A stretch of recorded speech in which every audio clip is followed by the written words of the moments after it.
Nukus atrof yo'nalishi bo'yicha aviaqatnovlar yo'lga qo'yiladi.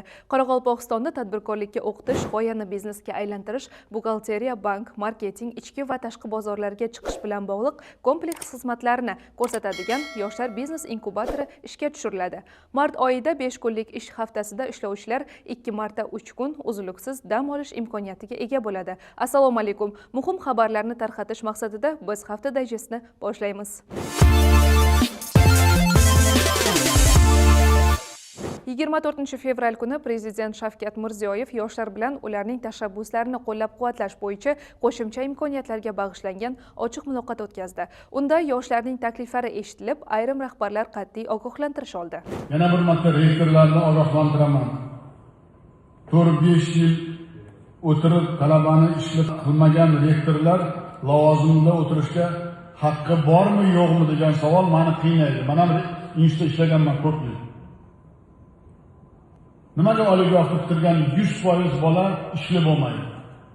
Nimaga maktabda 11 yil o'qigan bola bitta tilni o'rganmaydi?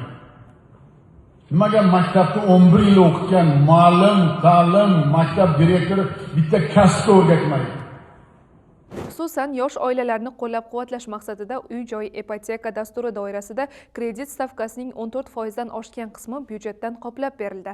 Shu bilan birga yoshlar tadbirkorligi uchun yangi imtiyozlar berildi. Bunda yoshlar tadbirkorligi uchun qo'shimcha 200 million dollar ajratiladi. O'zini o'zi band qilgan yoshlar uchun kredit miqdori 100 million so'mdan 300 million so'mgacha oshirilib, yoshlar tadbirkorligi loyihalari uchun 10 milliard so'mdan kredit ajratilishi mumkin bo'ladi. Innovatsion startap loyihalarga esa 100 ming dollargacha investitsiya kiritishga ruxsat beriladi. Shuningdek, xizmat ko'rsatish va umumiy ovqatlanish sohasida 1000 dan ortiq ish o'rni yaratgan mahalliy brendlardan franshiza olib, filial ochishga qiziqtirayotgan yoshlar uchun qulay moliyalashtirish paketlari joriy etilib, kelajak tadbirkori dasturi ishga tushiriladi.